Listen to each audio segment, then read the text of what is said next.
My name's Ethan, I'm 34, and up until recently, I thought I was living the dream. My wife, Lisa, is 33, and we've been together for 10 years, married for 6. She's beautiful, ambitious, and honestly, I thought we had a pretty solid relationship. Sure, we had our ups and downs, but who doesn't, right? That started to change a few months ago. Lisa had been acting different. She started working late more often. Something about a big project her boss assigned to her. She was always glued to her phone, texting nonstop but getting cagey whenever I asked who it was. At first, I convinced myself it was nothing. Lisa's job had always been demanding, and I didn't want to be that husband, the insecure one who can't handle his wife being busy. But the red flags kept piling up. There was one night in particular that really stuck with me. She came home late, smelling like perfume that wasn't hers. When I asked her about it, she gave me this long, convoluted story about helping a coworker shop for his girlfriend's birthday. Something about the way she said it didn't sit right with me. Her voice was too high, her laugh too forced.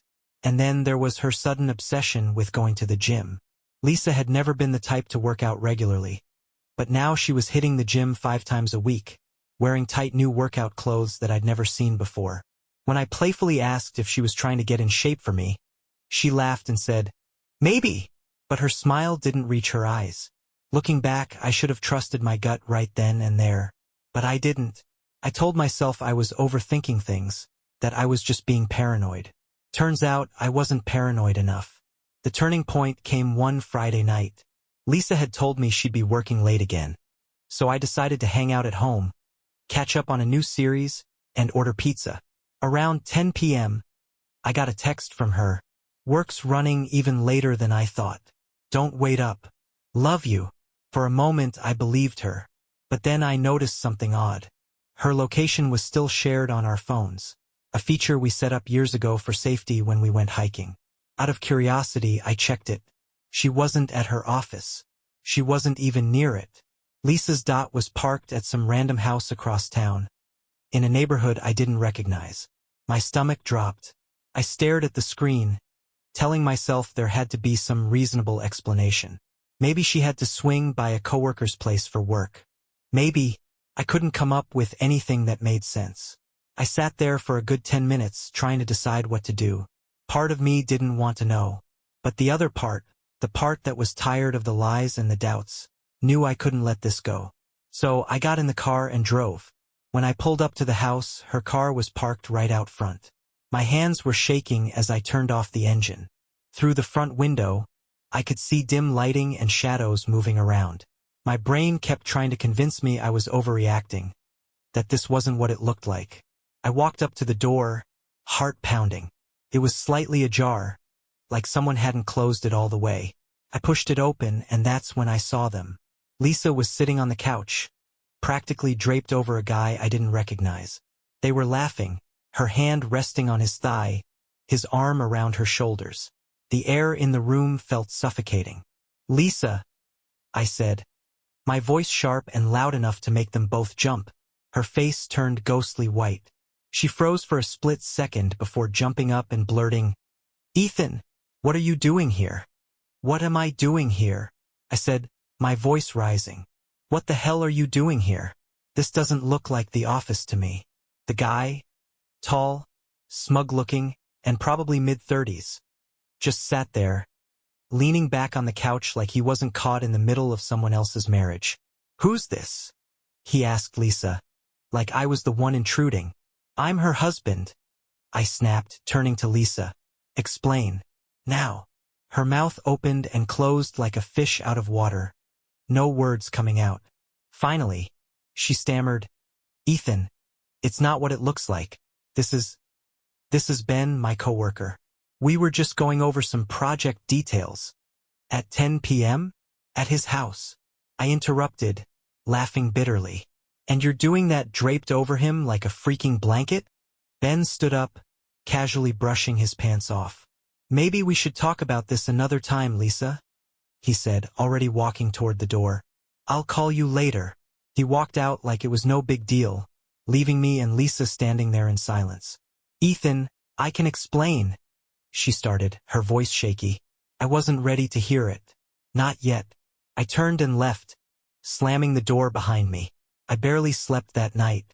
I kept replaying what I'd seen, Lisa's pathetic excuses, and the smug look on Ben's face as he sauntered out like he wasn't ruining someone's marriage. By morning, the anger had replaced my initial shock, and I knew I had to confront Lisa properly. She came home around 8 a.m., looking like hell. Her makeup was smudged, her hair a mess, and she still had the nerve to walk in like everything was fine. "Good morning," she mumbled, avoiding my eyes. "Cut the crap, Lisa," I snapped, standing in the kitchen with my arms crossed. "You've got one chance to tell me the truth. Who is Ben? And how long has this been going on?" She froze, her keys still in her hand, and then tried to plaster on a fake smile. "Ethan, you're overreacting. I told you last night. Ben is just a coworker. We were working late, that's all." I laughed bitterly, shaking my head. "Working late? At his house? Sitting on his lap? Are you kidding me?" Her smile faltered, and she put her bag down, finally realizing I wasn't buying her lies. "Okay, fine," she said, her voice sharp now. "I wasn't sitting on his lap. But yeah, we've been hanging out outside of work. It's not what you think." "Then what the hell is it, Lisa?" I yelled. "Because from where I'm standing, it looks like you've been screwing around behind my back." She rolled her eyes, crossing her arms. "Oh, don't be so dramatic, Ethan. It's not like we're having some torrid affair. Ben's just someone I can talk to. Someone who listens to me. You wouldn't understand." That was a knife to the gut. "I wouldn't understand?" I said, my voice trembling with anger. "You're right, Lisa. I wouldn't understand betraying my spouse for someone else." She threw her hands up, her tone turning defensive. "You know what? Maybe if you paid more attention to me, I wouldn't have had to find someone else to talk to. You're always busy, always distracted. You don't even notice when I need you." Her words hit like a slap, but they didn't make me feel guilty. They made me furious. "Oh, so this is my fault now? You're blaming me for you sneaking around with your coworker." "It's not sneaking around," she yelled back. "It's not like I planned this. It just happened. And it's not even a big deal. You're blowing this way out of proportion." Her complete lack of remorse was like gasoline on a fire. "A big deal? Lisa, you lied to me. You chose to spend your nights with him, not me. You prioritized him over our marriage. If that's not a big deal, I don't know what is." For a moment, she looked like she might say something. An apology, maybe, or even an admission of guilt. But then her face hardened, and she snapped, "Fine, Ethan. If you want to make me the villain here, go ahead. But maybe take a look at yourself first. Maybe you're not as perfect as you think you are." That was it. I couldn't take any more. "I hope he's worth it, Lisa," I said quietly, grabbing my coat. "Because you just burned this marriage to the ground." I left before she could say anything else, slamming the door so hard it rattled the walls. After I walked out, I drove aimlessly for hours, barely noticing the streets or the familiar landmarks. I felt like I was floating outside my own body, detached from the chaos in my mind. Lisa's words kept echoing in my head. "Maybe if you paid more attention to me, and you're blowing this way out of proportion." Was I? No, of course not. She'd betrayed me, lied to me, dismissed my pain like it was an inconvenience. But part of me, the part that still loved her, even after what I'd seen, was trying to make sense of it, trying to rationalize the irrational. Eventually, I parked in some random lot and just sat there, staring at the steering wheel. I felt everything all at once. Anger, sadness, confusion, and this crushing sense of inadequacy. How had we gotten here? What did Ben have that I didn't? My phone buzzed on the passenger seat. It was Lisa. I ignored the call, but a text came through moments later. "Ethan, please come home so we can talk." I didn't mean for it to come out like that. I deleted the message without replying. I wasn't ready to talk, and honestly, I wasn't sure I ever wanted to hear her voice again. When I finally went back to the house later that night, it felt like I was walking into a stranger's home. Lisa was sitting on the couch, wrapped in a blanket, her face puffy from crying. She looked up when I walked in, but I didn't say a word. I went straight to the spare bedroom, shut the door, and locked it. That became my routine over the next few days. I'd go to work, come home, and shut myself off from her. She tried to talk to me a couple of times, knocking softly on the door and saying things like, "Ethan, can we please work this out?" Or, "I miss you. I want to fix this." But I wasn't ready to hear it. Instead, I threw myself into research. I needed to know if this was the first time she'd done something like this, or if Ben was just the latest in a long line of secrets. I went through our shared phone bill, looking for numbers she called or texted frequently. I checked our bank statements, searching for charges that didn't add up. And I found something. A charge from a hotel that she had no reason to be at. It was dated 2 months ago, right around the time she'd started working late. The confirmation I didn't want but couldn't ignore. The breaking point. I confronted her again that night. This time I didn't hold back. "I found the hotel charge," I said, standing in the living room while she looked up at me from the couch. 2 months ago. Care to explain that? Her face went pale, and she opened her mouth, but no words came out. "That's what I thought," I said bitterly. "So don't sit here and tell me this just happened. You've been lying for months. Lisa. Months. How many times? How many lies?" Tears started streaming down her face, and she finally whispered, "It wasn't supposed to go this far, Ethan. I didn't mean for this to happen." I laughed, but it came out hollow. "That's your excuse? It wasn't supposed to go this far? What the hell does that even mean?" "I don't know," she sobbed. "I was stupid, okay? I was lonely, and I let things get out of hand. I know I screwed up, but I still love you, Ethan. I don't want to lose you." Her tears didn't move me. "Not this time. You lost me the second you decided to sneak off to some hotel with him," I said coldly. "Love isn't lying. It isn't betrayal. And it sure as hell isn't whatever you've been doing with Ben." She cried harder, but I didn't care. For once, I was done feeling sorry for her. As I walked back to the spare bedroom, I made a decision. If she thought she could get away with what she'd done, she was about to learn otherwise. After our last confrontation, I knew one thing for sure. Lisa wasn't sorry for what she'd done. She was sorry she'd been caught. Her tears, her excuses, all of it felt hollow, like she was scrambling to save face rather than fix what she'd destroyed. If she wanted to play games, fine. I'd play too, but on my terms. Revenge wasn't something I took lightly. I wasn't going to do anything reckless or illegal, but I also wasn't going to let her walk away from this unscathed. I wanted her to feel even a fraction of the humiliation and betrayal she'd inflicted on me. The first thing I did was gather as much evidence as I could. I screenshotted the hotel charges, saved her texts to Ben that I found on her laptop. She wasn't smart enough to delete them from her synced email, and even printed a copy of the hotel receipt I dug up from our shared credit card account. It wasn't hard to piece together the timeline of her affair. It had been going on for at least 4 months. Then, I reached out to a mutual friend of ours, Kelly. Kelly and Lisa weren't super close, but she and I had always gotten along, and I knew she'd keep a secret if I asked her to. "Hey, Kel," I said over the phone, trying to keep my tone casual. "This is going to sound weird, but I need a favor. I'm planning a little surprise for Lisa, and I need some help coordinating it." "A surprise," Kelly said, sounding intrigued. "What kind of surprise?" "Oh, you'll see," I said cryptically. "It's something she won't forget, I promise." I filled Kelly in on a few details, enough to keep her curious but not suspicious. She agreed to help me organize a small gathering at our house the following weekend, under the guise of a belated anniversary celebration. Lisa had been so distracted with her guilt and her attempts to fix things that she didn't even question it when I brought it up. "It's a way for us to reset," I told her, keeping my voice as even as possible. "A fresh start, you know? I think it's something we both need." She actually looked relieved, like she thought I was ready to forgive her. "That sounds perfect, Ethan," she said, smiling for the first time in days. "Thank you for trying." I nodded, but inside I was seething.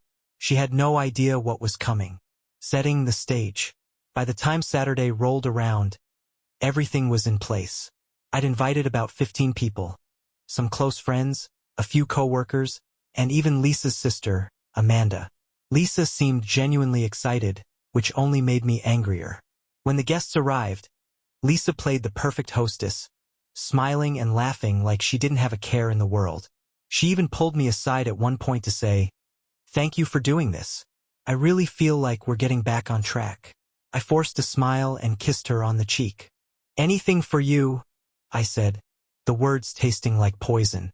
Once everyone had a drink in hand, I stood up and tapped a glass to get their attention. "Thanks for coming, everyone," I said, flashing a smile. "I just wanted to take a moment to say how much I appreciate all of you for being here. It's been a rough couple of months, but tonight is about new beginnings." Lisa beamed at me, clearly thinking I was about to deliver some heartfelt toast about our marriage. Instead, I pulled out the folder I'd stashed under the couch. "And what better way to start fresh than with honesty?" I said, opening it up. The room went silent as I held up the hotel receipt. "This," I said, my voice calm but icy, "is from 2 months ago. It's for a room at the Grand Oak Hotel, charged to our joint credit card." "Lisa, do you remember this?" Her face went pale, and she started to stammer, "Ethan, I don't think." I didn't let her finish. I turned to her sister, Amanda, and handed her the folder. "And these are texts between Lisa and Ben. You might want to read them. They're very illuminating." Amanda's eyes widened as she flipped through the pages. Kelly, who'd been standing nearby, muttered, "Holy crap," under her breath. Lisa tried to grab the folder, but Amanda yanked it away. "What the hell is this, Lisa?" she demanded, her voice rising. "I can explain," Lisa said, her voice cracking. "Ethan, why are you doing this?" "Why?" I said, turning back to her. "Because you lied to me, you betrayed me, and you thought I'd just let it slide?" No, Lisa. "If you're going to play the victim, let's make sure everyone knows the whole story." The room erupted into chaos. Amanda started yelling at Lisa. Kelly was whispering furiously with another friend, and Lisa looked like she wanted to crawl into a hole and disappear. I didn't stick around for the fallout. I grabbed my coat and walked out the door, leaving her to deal with the mess she'd created. I didn't go far after I left the party. I drove to a nearby diner, sat in a booth by the window, and watched my phone blow up with texts and calls. Most of them were from Lisa, alternating between furious and desperate. "Ethan, how could you humiliate me like that? Come home, we need to talk. Please answer me. I love you, we can fix this." I ignored them all. I wasn't in the mood to hear her excuses or let her twist the narrative to make herself the victim again. I was done. A few texts came from friends who had been at the party. Most were shocked, offering their sympathy or asking if I was okay. Kelly, the one who'd helped me organize the event, sent a simple message. "Holy crap. Call me when you're ready." I didn't reply to anyone. I just sat there, staring at the greasy menu and trying to make sense of what my life had become. Fallout at home. When I finally went back to the house the next day, it was eerily quiet. The living room was a mess. Empty glasses, crumpled napkins, and a half-eaten cake still on the counter. Lisa was sitting on the couch, her face puffy from crying. "You're back," she said, her voice small. I didn't respond. I walked past her, grabbed a trash bag, and started cleaning up the aftermath of the party. "Ethan," she said again, standing up and following me into the kitchen. "Can we please talk?" I stopped, turned to her and said, "Talk about what, Lisa? How you lied to me for months. How you humiliated me. How you betrayed our marriage. What's left to say?" She started crying again, but I didn't feel anything. Not pity, not anger, just emptiness. "I was stupid," she choked out. "I made a mistake, a huge mistake, but I didn't mean to hurt you. I love you, Ethan. I really do." I laughed, a hollow, bitter sound. "You love me? Is that what you were thinking when you were sneaking off to hotels with Ben? When you were texting him behind my back? Don't insult me, Lisa." She wiped her eyes, trying to pull herself together. "I know I don't deserve your forgiveness, but I don't want to lose you. We can go to counseling. I'll do anything, anything to fix this. I shook my head. It's too late for that. You didn't just betray me, Lisa. You made me question everything I thought I knew about us. About you. I can't come back from that. Her face crumpled, and she sat down at the kitchen table, sobbing into her hands. For a split second, I felt a pang of sadness. For what we'd lost. For the life we'd built together. But then I remembered the texts, the lies, the smug look on Ben's face, and the sadness vanished. I'll be staying with a friend for a while, I said, grabbing my keys. The lawyer will be in touch. Ethan, please. I didn't wait for her to finish. I walked out the door, leaving her alone with her regrets. Moving forward. That week, I moved in with Tom, an old college buddy who had a spare room and a no-nonsense approach to life. Good riddance, he said when I told him everything. She's not worth it, man. You deserve better. I focused on getting my life back on track. Meeting with my lawyer, dividing up assets, and cutting Lisa out of my life as much as possible. The divorce was messy, as expected, but I had all the evidence I needed to make sure I walked away without getting screwed over. Lisa tried reaching out a few more times, but I blocked her number and ignored her emails. I didn't need closure from her. I'd already gotten it the moment I walked out of that house. A week after I'd left Lisa and moved in with Tom, I thought I was finally gaining some distance. I had blocked Lisa on everything. My lawyer was handling the divorce, and I was mentally preparing to put this entire chapter of my life behind me.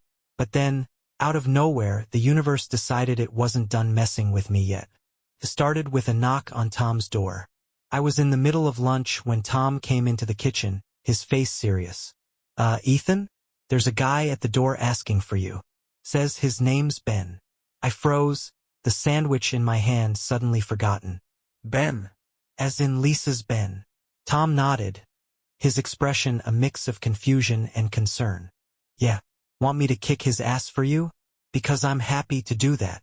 For a moment, I considered letting Tom handle it. But curiosity got the better of me. I stood up, wiped my hands on a napkin, and walked to the door. Ben was standing there, looking a lot less smug than the last time I'd seen him. He actually looked nervous, shifting his weight from one foot to the other and avoiding my eyes. What the hell are you doing here? I demanded, crossing my arms. I need to talk to you, he said, his voice low. It's important. I snorted. Yeah, I'm sure it is. Get lost. Wait, he said quickly, holding up his hands. Please. It's about Lisa. And it's not what you think. That stopped me. Against my better judgment, I stepped outside and closed the door behind me. You've got 2 minutes, I said. Make it quick. Ben took a deep breath. I didn't come here to fight, okay? I came here to tell you, Lisa's been lying to both of us. I raised an eyebrow. No kidding. You think I don't know that already? He shook his head. No, I mean she's been playing us. Me and you. The affair. It wasn't what I thought it was either. Now he had my attention. What are you talking about? Ben hesitated, glancing around like he was afraid someone might overhear. I thought Lisa and I had something real. Okay? I thought she actually cared about me. But after that night you caught us, she started acting weird. Distant. So, I started digging. And I asked, my patience wearing thin. And I found out she's been seeing someone else. Another guy. Coworker. This whole time. My jaw dropped. You're telling me she cheated on you too? He nodded, looking genuinely embarrassed. Yeah, I thought I was the only one. Turns out, I was just the side dish to her main course. For a moment, I didn't know whether to laugh or punch him. The sheer audacity of Lisa's betrayal was almost comical. You expect me to feel sorry for you?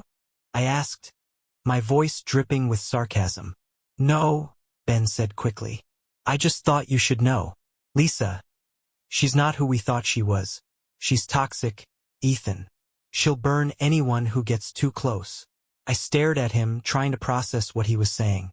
Part of me didn't want to believe it. How could Lisa have been juggling 2 affairs at once? But then again, nothing about her behavior lately made sense. Why are you telling me this? I asked finally. Because I'm done with her, he said, his tone firm. And I figured you deserved the full picture. She doesn't care about anyone but herself, Ethan. Not me, not you, not anyone. I didn't thank him. I didn't say anything, really. I just watched as he turned and walked back to his car, leaving me with a whole new layer of betrayal to unravel. Uncovering the truth. That night, I did my own digging. I went through the rest of Lisa's texts and emails, the ones I hadn't had the stomach to look at before, and sure enough, there it was. Messages between her and some guy named Aaron, another coworker. Can't wait to see you tonight. Ethan's working late, so I'm free. Ben's being so clingy lately. You're the only one I actually care about. The nerve of her. The sheer, brazen audacity. I showed the messages to Tom, who let out a low whistle. Damn, dude. She's a full-blown sociopath. Yeah, I muttered, tossing my phone onto the table. And to think I wasted years of my life on her. Tom cracked open a beer and handed it to me. Look at it this way, you dodged a bullet. Imagine finding out all this crap 5 years from now. He was right, of course, but it didn't make the betrayal sting any less. By the next morning, I'd made up my mind. I was going to confront Lisa one last time. Not to argue, not to hear her excuses, but to put everything out in the open and make it clear that I was done. I wasn't going to leave any room for manipulation or redemption. I texted her, "We need to talk. I'll be at the house in an hour." She replied almost immediately, "I'll be here. I'm glad you're ready to talk." Her response annoyed me. She really thought this was going to be some kind of reconciliation, didn't she? When I arrived at the house, she was waiting in the living room, dressed up like she was going on a date. Her hair was done, makeup flawless, and she even had that floral perfume on. The one I used to love but now couldn't stand. "Ethan," she started with a soft smile. "Thank you for coming. I've been." "Save it," I said, cutting her off as I threw my phone onto the coffee table. "Explain this." She glanced at the screen, her face paling as she read the texts between her and Aaron. She opened her mouth, but no words came out. "Go on," I said, folding my arms. "I'd love to hear how this isn't what it looks like." Her jaw clenched, and then she tried a different tactic. "Ethan, I know how this must look, but you have to understand." "Understand what?" I snapped, leaning in. "That you weren't just cheating on me with Ben, but with Aaron too? How many others are there? Lisa? Should I be worried about the UPS guy?" "That's not fair," she said, her voice rising. "You don't know how hard it's been for me. You were always working, always distracted, and I felt so alone. And that's your excuse?" I shot back. "Because I was working to support us, you decided to sleep with 2 other guys? Do you even hear yourself?" Her face twisted in frustration, and she threw up her hands. "Fine. I screwed up. Okay? I was selfish and I made mistakes. But you're not perfect either, Ethan. You ignored me for years." I stared at her, stunned by her audacity. "You're unbelievable," I said quietly. "You don't feel bad about what you did. You just feel bad that you got caught." She tried to protest, but I held up a hand. "Don't bother, Lisa. I'm done. I've already started the divorce process, and my lawyer will be in touch. You can explain yourself to her." "Ethan, wait," she pleaded, stepping toward me. "We can fix this. I'll do anything, counseling, therapy, whatever it takes. Please, don't throw away everything we've built." I laughed bitterly. "Everything we've built? Lisa, you tore it down the second you decided I wasn't enough for you. This marriage is over. Pack your things and get out." Her face crumpled, and for a second I thought she might argue. But then she just sank onto the couch, burying her face in her hands. "I'm sorry," she whispered, her voice shaking. For the first time in weeks, I felt a sense of calm. I had taken control of the situation, and I wasn't letting her or her lies manipulate me anymore. Without another word, I turned and walked out the door, moving on. Back at Tom's, I felt lighter, like a weight had been lifted off my chest. It wasn't joy, not yet, but it was relief. I'd confronted the person who had hurt me most, and I hadn't let her win. That night, I slept better than I had in months. After that final confrontation with Lisa, something shifted in me. It wasn't like all the pain and betrayal magically disappeared, but for the first time in a long time, I felt free. I had clarity. The past was a mess I couldn't clean up, but the future? That was mine to shape. The first step was finalizing the divorce. My lawyer, Rachel, was incredible. She helped me navigate the legal maze with a mix of professionalism and empathy. Lisa fought me on a few things, mostly the house, but with the evidence I had, she didn't stand much of a chance. In the end, I kept the house and she walked away with some savings and her car. The day the divorce papers were signed, I treated myself to a small victory meal, a steak dinner with Tom. He raised his glass of whiskey and said, "Here's to finally being rid of that toxic mess. Onward and upward, my friend." I clinked my glass to his, feeling the truth in his words, rediscovering myself. For years, I'd been so wrapped up in my marriage that I'd forgotten who I was outside of it. Now, I had the chance to rediscover myself. I threw myself into things I hadn't done in years. Hiking, playing guitar, and even joining a local gym. I also started reconnecting with old friends, people I'd unintentionally drifted away from while trying to make my marriage work. To my surprise, they welcomed me back with open arms. One night, a buddy of mine invited me to a trivia night at a local bar. I almost didn't go. I wasn't exactly in the mood to socialize, but Tom convinced me. "You've got to get out there, man," he said. "Sitting at home isn't going to make you feel better." So I went, and that's where I met Claire. A chance encounter. Claire was on another team, sitting a few tables away with a group of friends. She had this easy laugh that carried across the room, and something about her energy drew me in. At one point, she came over to borrow a pen, and we ended up chatting for a few minutes. By the end of the night, I'd worked up the nerve to ask for her number. To my surprise, she gave it to me with a warm smile. It wasn't love at first sight or anything dramatic like that, but there was something refreshing about her. She was kind, straightforward, and had a knack for making people feel at ease. Over the next few weeks, we texted and went out for coffee a couple of times. I was honest with her about my recent divorce, and she was understanding without being overly sympathetic. "Everyone's got baggage," she said with a shrug. "It's what you do with it that matters." Lisa's last attempt. Just as things were starting to feel normal again, Lisa tried one last desperate move. She showed up at my office unannounced, claiming she wanted to apologize. My coworkers, who'd heard bits and pieces of the story, gave me sympathetic looks as I led her into a conference room to avoid a scene. "Ethan," she began, her voice trembling, "I know I'm the last person you want to see, but I needed to tell you how sorry I am." I folded my arms, keeping my expression neutral. "You've already said that. What do you really want, Lisa?" She hesitated, her eyes darting around the room. I want you to know I've been working on myself. I've started therapy, and I'm trying to understand why I did what I did. I don't expect you to forgive me, but I needed to tell you that I still care about you. That I'll always care about you." Her words might have moved me once, but now they just felt empty. "Lisa, I'm glad you're working on yourself," I said evenly. "But that doesn't change what happened. We're done. You need to accept that and move on." Tears welled up in her eyes, but I didn't let myself feel bad. She'd made her choices, and now she was facing the consequences.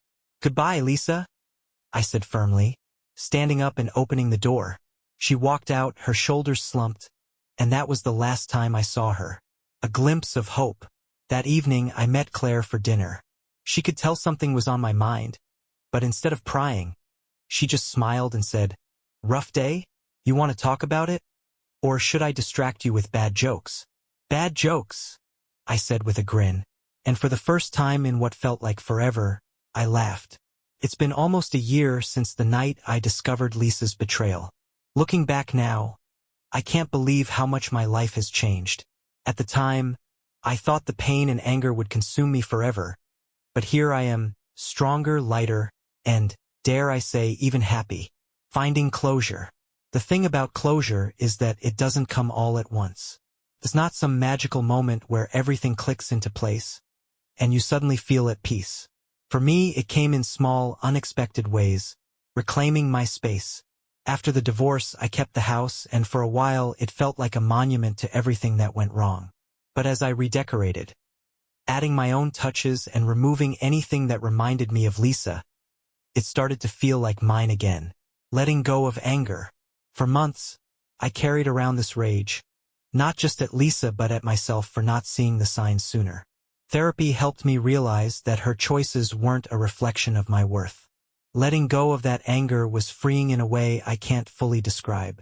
Focusing on gratitude. As cliché as it sounds, I started keeping a journal where I wrote down 3 things I was grateful for each day. At first, it felt forced, but over time, it helped me shift my perspective. A fresh start with Claire. Claire and I continued seeing each other, and while I was hesitant at first to jump into another relationship, she was patient and understanding. She wasn't trying to fix me or rush me into anything. I think that's what I appreciated most about her. One night, over dinner, she looked at me and said, "You've been through a lot, but you're not broken. You've just got a few cracks, and that's where the light gets in." It was such a simple thing to say, but it stuck with me. We're not rushing things. She has her own life and her own goals, and I've still got a lot of growing to do. But for the first time in a long time, I'm looking forward to the future instead of dreading it. Advice for others.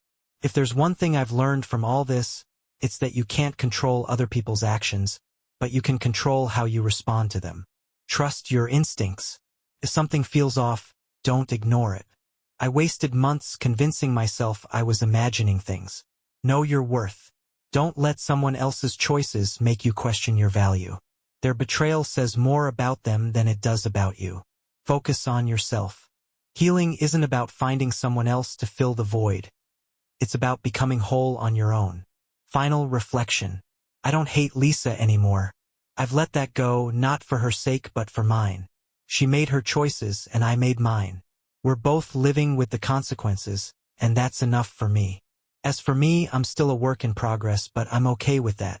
Life is messy, and sometimes people will hurt you in ways you never expected. But with time, patience, and a little help from the people who truly care about you, you can find your way back to yourself. Thank you for staying with me. This crazy journey is finally over and I'm ready for what's next. Subscribe to the channel so you don't miss any more interesting stories. And leave a comment with what you would do in this situation. See you in the next videos.